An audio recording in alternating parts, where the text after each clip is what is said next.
What's up? Tyler, Weekly Metal Reviews here. Your one and only, here to review a concert review on something that has not been done since, I believe, April.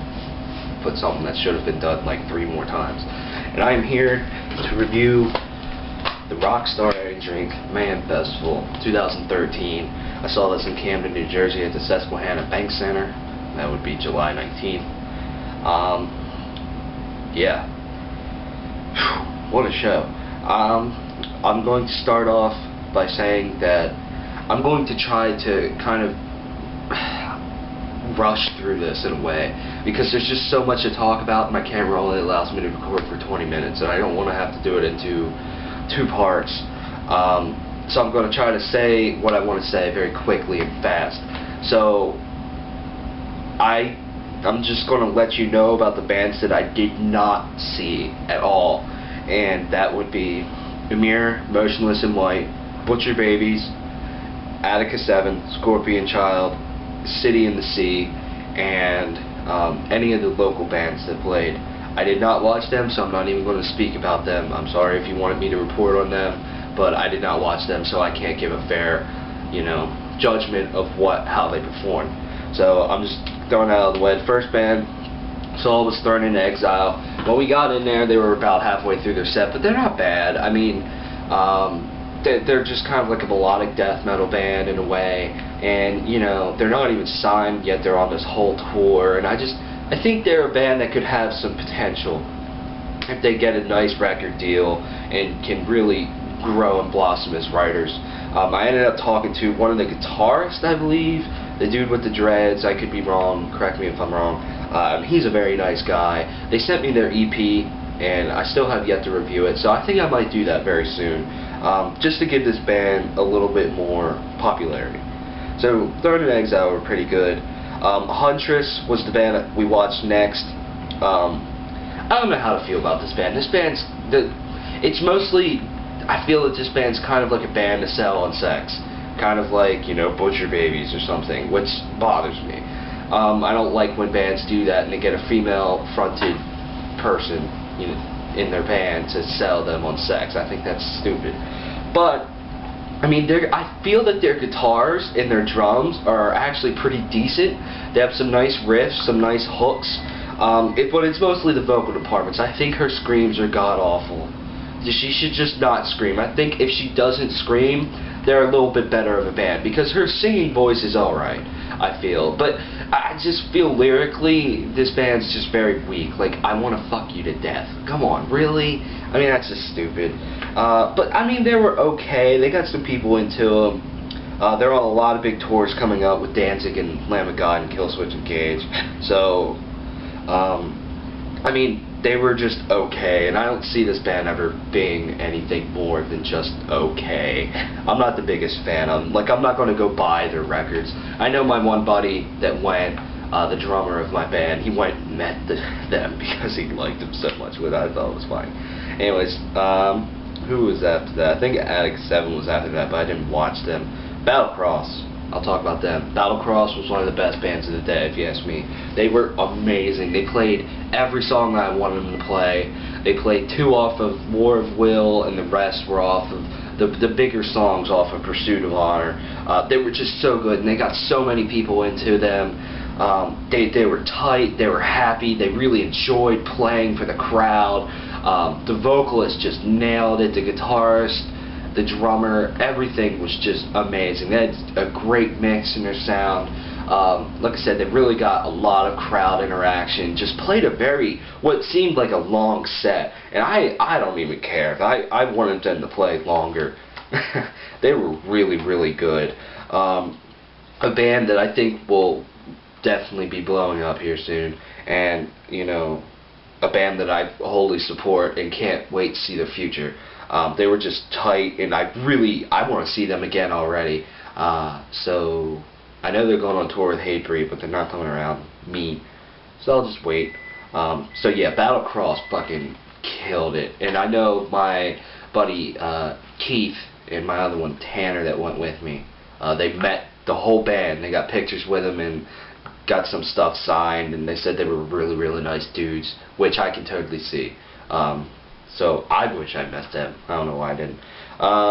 Born of Osiris, I watched a little bit of. I'm not going to get too deep into it because it isn't really for this video. But this band, I just lost complete interest in this band. And I almost can't even listen to the Discovery anymore just because I feel, looking at their music, it is, if you sit and seriously look at it, it's just one technical breakdown with monotone vocals over it with some sweeps and some type of technical lead, and I don't know, I can't listen to them anymore. I guess they were alright. This is the 5th time I've seen them live. I don't know. I guess I can say that they're just not my cup of tea anymore. So I'm just going to leave that at that. If you went to this festival and you really enjoyed Born of Osiris, that's awesome. I'm not trying to change anybody's opinions. I'm just sharing mine.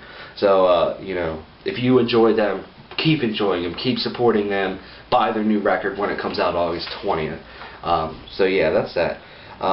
Job for Cowboy I watched. Job for Cowboy's mix in the beginning was absolutely fucking horrible. And I was thinking of last summer at Summer Slaughter, how horrible the mix they had that just killed their whole performance. And I was like, damn it, this is gonna suck. But their mix actually got a lot better as they went on. They got really good. I was surprised. It might actually be the best that I've seen them. At first I wasn't thinking that, but just because their mix got better, they sounded so much better. They played a really good set. They played Tarnished Gluttony and 2 Minutes of a Machine Knee Deep, probably to make their older fans happy and maybe stay a little more relevant since they've been losing popularity. But I mean, those are okay songs. They played Constitutional Masturbation, and of course, you know, just a good set. And I think they got a different guitar player. I know they had like the shorter, pudgier, bald dude, but the other guy I did not recognize at all. So I think they got a new guitar player. Inform me if I'm wrong, please, because I would like to know. But overall, Job for a Cowboy put on a really good set. It was nice to see them again for the 3rd time. I enjoy seeing them. I just feel that sometimes they could be a little bit of a hit or miss. So I'll just have to see them again, and then I'll have my final decision on that. Then Machine Head was next. I know. Who was next? I think Amir was after that, and I didn't watch Amir. Yeah, but anyways, Machine Head was the next band I saw. And holy shit, I kept forgetting that Machine Head was on this tour. Just because I was so excited for other bands like Mastodon and Amon Amarth, and at the time, Behemoth, who was supposed to be on here, and Battlecross. I was so excited for them. And there was like, oh my god, Machine Head's on this tour. This just makes it so much better. It's the 4th time I saw Machine Head. It might possibly be one of the best. 2nd time I've seen them on the Mayhem Festival, and holy shit, I mean, they literally destroyed. And they had such a big crowd. They probably had the biggest crowd out of any of the side stage bands. And they just got so many people into it. And Rob Flinch, he's just flawless live. Their new bass player sounds amazing. Like, he does the background vocals perfectly. He's probably even better than the old guy. He gets more into it. I just feel that they're just tighter as a band. I could see this band over and over and over again live. They're one of my favorite bands to see live. I wish I could have saw them with their tour with Death Clock in the last fall. That's just me being a wiener. But they killed it. They sounded so tight. Their set consisted of just old stuff. I was thinking they might play a new song because they've been working on a new record. But, you know, whatever. I mean, that's cool. They played Halo, Davidian, 10-Ton Hammer, which I wish they would have played something else, if you ask me. I'm not the biggest fan of that song. I know a lot of people do. It's just me. They opened with This Is the End, and I believe that's all they had time to play because they have really long songs. But every time they play Halo, it just gets to me. I'm like, oh my god, this is so epic. I just want to cry. It's so epic and amazing. So Machine Head definitely was one of the highlights of the day. They were one of the strongest bands out there, if you ask me. Next was Children of Bodom. The 2nd time I've seen them. The first time I was really disappointed, if any of you have been around that long to see that review. But I was not disappointed this time. This time they killed it. They were so good. I thought their set was really good. I know they played Halo of Blood, but I believe they played Transference. I could be wrong, but they played old stuff. They played In Your Face. They played 6 Pounder. Silent Night Bodom, I believe. Off of Follow the Reaper, the Hate Crew Death Roll. They put an amazing show on. They got a lot of people into him. I feel that Alexi was a much better frontman than when I saw them before. And maybe one reason why I didn't enjoy them as much before is because they played like 6 songs off of Reckless Forever, and I didn't dig that. They also played Blood Drunk. I mean, they just really put on a good show, and they sounded phenomenal. They were probably one of the better sounding bands of the day, and I really dug Children of Bodom. I can't wait till they do a headlining tour or a tour with somebody else and come back to the States, because I really want to see them again. So they killed it, and the new material that they played really went over well live, if you ask me. After that was To the Main Stage for Amon Amarth. Amon Amarth could quite possibly be my favorite band of the day. They were so good. They sounded flawless. Like, their sound, they were so loud and so great, and they had a big fucking Viking ship that they were playing on, and their set was amazing besides one song, and I believe that they should have played, and that's Guardians of Asgard, because I just feel like, yeah, they are very popular over here. Deceiver of the Gods debuted at number 19, but they have a chance to open up. You know, they're playing in front of tens of thousands of people, and many thousands who might not have even heard of them, and they could just, you know, they're, because I could tell from their set that they're not focused with this tour on Deceiver of the Gods, pushing that out. They're more focused on their music, pushing that out, which I thought was kind of neat. But they should have played Guardians of Asgard, because that's arguably their most popular song. But I mean, that's not one of my favorites. Their set was so strong, even without it, if you ask me. Destroyer of the Universe, Death and Fire, Deceiver of the Gods. You know, I ended up buying the shirt. Yes, I did. And has all the dates on the back too. And shit, what else they played? Twilight of the Thunder Gods, War of the Gods. Oh my God, it was so good, and it had so much energy, and it was just so cool seeing them all windmill. They're so fucking metal. They actually got a lot of people into them. Like, almost everybody there that was watching at the time at the lawn, and not everybody there was, you know, watching them in the lawn or the seats or whatever, but everybody that was really into them. I ended up getting Deceiver of the Gods on footage. I'm going to try to put it up and see if my phone cooperates. So just Amon Amarth was amazing. I can't wait for them to come back to the States. Oh my God. I feel that them and Children of Bodom should do a co-headlining tour. That would just be amazing. So yeah, they killed it. I ended up meeting them as well. I didn't get a picture or anything, but I got this signed poster, which I'm a little bit torn about, but that's okay. All the members signed it, but I wish they would have signed this side, because it would have been so much better, but that's okay. Meeting Amon Amarth was pretty cool. They were a little bit awkward. I don't know why, but yeah. Maybe they were tired as fuck or something. After that was Mastodon. Mastodon was good, but, you know, a lot of my friends, except for one of them, didn't know Mastodon at all, and they were very bored and kind of turned off by them, and I can really understand why. They're a band that you have to be into going into the show in order to fully enjoy them, and I really enjoyed them, but there's a few things that bothered me. You know, the first time I saw them, my biggest complaint was their lack of crowd interaction, and that stays true with this. They didn't say a fucking word the whole time. You could say that's good, you could say that's bad. It's good because they're fitting in as much songs as possible. It's bad because they kind of lose the audience that does not know them at all and can't really push themselves out to more people. And I think another thing that was kind of bad, yes, they're still kind of touring behind the Hunter. Still play some songs off of the Hunter, but play some other fucking shit. God damn it, it pisses me off. Like, I went to see them before, and they played pretty much the Hunter in its entirety and like 4 other songs. Here they played the Hunter in its entirety and like 2 other songs. It really bothered me. Like, why do you ignore your whole career, and you ignore Crack the Sky, the album that arguably made you as popular as you are. That's the only thing that really just fucking bothered me about them. It's just, I wanted them to play other songs. I want to hear Oblivion. They didn't even play Blood Thunder. I was like, what the fuck? You know, I mean, The Hunter is a great album. It's one of my favorites from Mastodon. Don't get me wrong. I love hearing their songs live, but I want to hear other songs.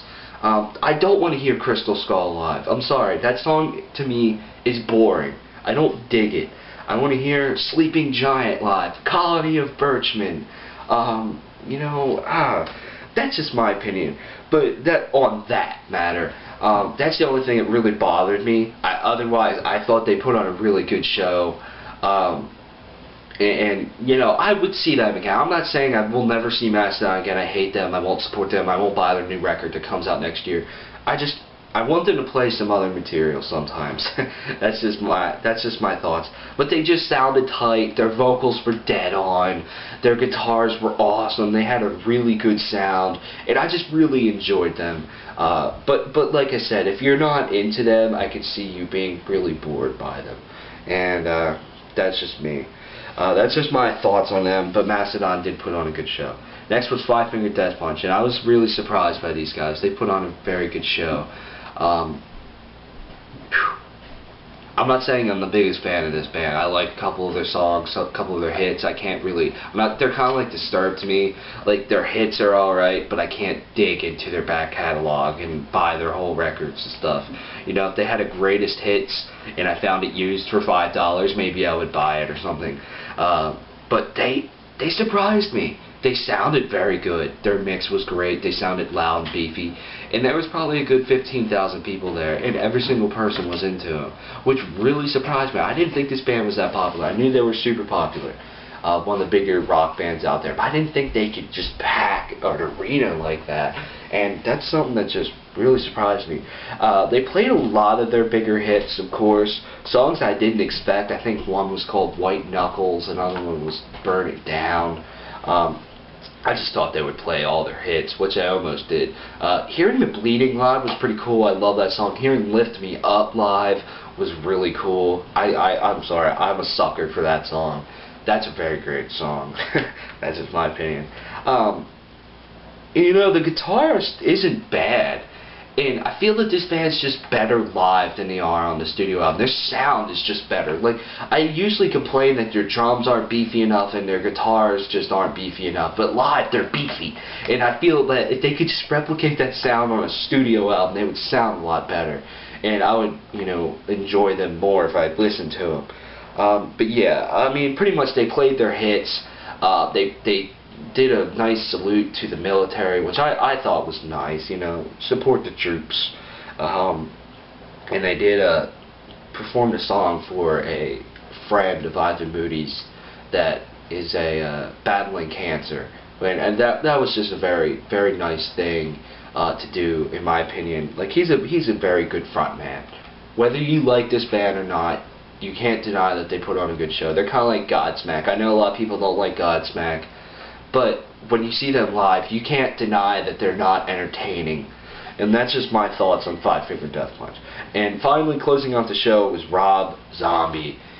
Rob Zombie killed it. I saw him back in 2010, the very first Mayhem festival I went to, and I thought he killed it then. And this time I thought he was even better. He played a very strong, solid set of about 13 or 14 songs. It makes me wonder, like, he has so many props and just kind of like robotic things that he dances on, or, you know, a robot that comes out and dances on stage during one of the songs. And the whole time I was wondering, with everything that came out, I was like, how the fuck does he get this from show to show? This is crazy.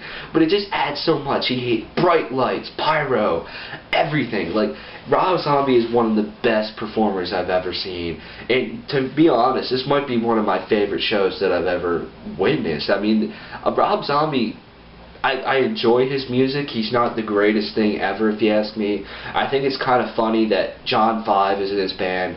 John 5 is arguably one of the most talented guitarists in the world. Yeah, he doesn't really use it in Rob Zombie. He did do a guitar solo, which blew my mind as a guitarist. I was just like, yeah, I want to give up at guitar. I'm not, you know, I can't be that good.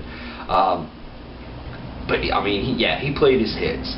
And he just put on a good show. I love all the like footage that went along with the songs and stuff. You know, like I said, a lot of bright lights, lots of pyrotechnics, lots of, you know, one time he came out and performed on the radio when they played the song, like Dead Radio, I don't know what it's called, I apologize. You know, they had a giant robot come out and dance. They had another kind of giant robot that Rob Zombie danced on. They dressed up. They had the cool mic stands that I love. Those mic stands are so cool. There was a drum solo that was kind of neat. I mean, Rob Zombie just puts on a great fucking show, and to be honest, I would see this guy many times more in the future. Like, he's just a very great performer, and he sounds so good. His vocals are amazing live, if you ask me, just as good as the studio efforts. And you know, he sounded loud, and he had a lot of people into him. There wasn't as many people as last year with Slipknot, which is understandable. You know, Slipknot's just been away for a while, and Slipknot's just flat out a bigger band. But Rob Zombie, you know, he drew a lot of people, and he got a lot of people into his set, including, you know, me. I really enjoyed it. So that's all I have to say about the Rockstar Mayhem Festival 2013, about all the bands I saw. I'll get to, I showed you that Deceiver of the Gods signed a Monomark poster. I got this Battlecross poster as well, because I bought their album War of Will, which I reviewed. Check this out, pick this up, so good. I love that album. That's about it. That's all I had money for, because it was so fucking hot. I think it was the hottest day of the summer so far. It was like 100 degrees with a heat index of like 105, so I had to buy a lot of water and keep hydrated and stuff. So that's about it, and obviously I have this shirt. Mayhem 2013 killed it. I can't say it's my favorite year at all, but it was definitely solid. It was fun as always. There's nothing like Mayhem Festival. It's like a metal Christmas, because there's nothing like it, and then when it's over, you're just sad, and it's over too quickly. It's seriously like Christmas in the summer when it's hot outside.